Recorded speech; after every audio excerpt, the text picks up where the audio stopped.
Epic Games is being sued by a family for Fortnite Battle Royale being too addictive for their kids. As a Fortnite content creator, I thought I'd give my 2 cents on this bit of drama, seeing as how I have insight into how the game works specifically. In an article by the Toronto Star, it says, a Superior Court judge has authorized a lawsuit brought by Quebec parents who allege their children became addicted to the popular online video game Fortnite. The court concludes that there is a serious issue to be argued, supported by sufficient and specific allegations as to the existence of risks or even dangers arising from the use of Fortnite. Now let's pause right there. Let's answer the question, is Fortnite addictive? Hell yes, but why shouldn't it be? That's intrinsic to any good video game. That's not something exclusive to Fortnite. The point is to keep you playing. That's how they make money. However, I will say that there is something incredibly unique about Fortnite. When I first started playing the game back in Chapter 1, I noticed that I was actually playing Fortnite more than I had any other video game ever. Fortnite was the first video game that I played every day for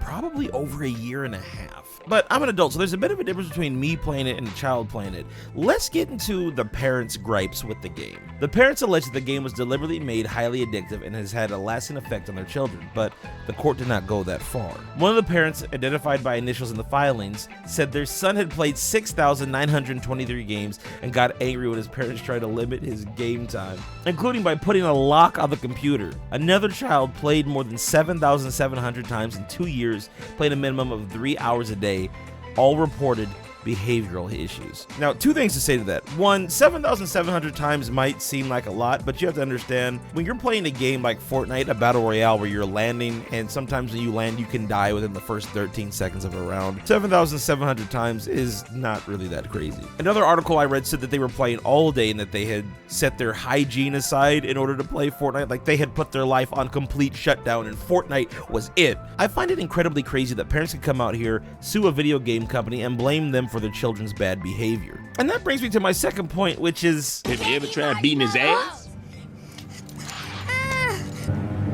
What's the belt?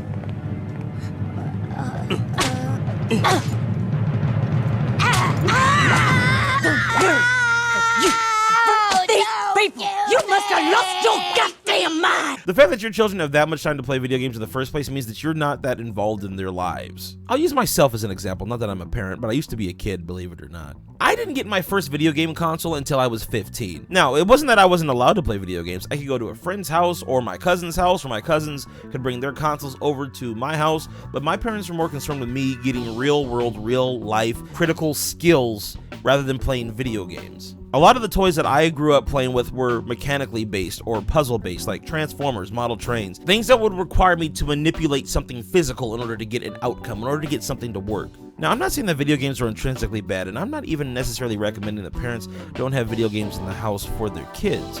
But at the same time, I think they need to be aware of how addictive video games can be. I remember the dopamine rush I used to get when I would go to my friend's house across the street and play Super Smash Bros. It was amazing. 6 hours would literally fly by like 10 minutes. But let's rewind it back a little bit and get focused here.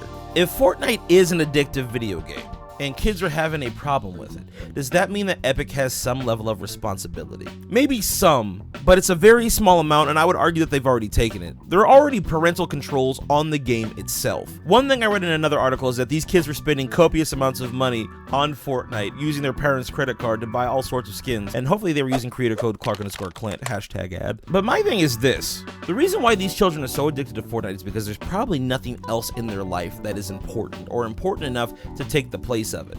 Even when I got a chance to play video games as a kid, it never took the place of my studies or other things that I wanted to do, because my parents created a stable environment for me to learn, grow, and evolve as a person. My life had greater purpose than just staring at a screen and playing games all day. It's kind of ironic considering my life now that I do this full-time as a career, but I wouldn't be able to do that if my parents honestly hadn't have kept video games out of my life. The first 15 years of my life was honestly spent in the books and developing soft skills and hard skills that I could take into the real world. Video games never took over my life. And even into my 20s, when I started playing a lot more, I still went out and socialized with real people, doing real life stuff. I had a job, I had to go out and make money. Now I've dialed back because a lot of my time is spent making content, but even with that, most of my time making content isn't actually playing video games. A lot of my time is spent shooting videos and editing. There's something Cypher said in one of his videos a few months ago, which I thought was very profound, and it's something that I want all of my younger viewers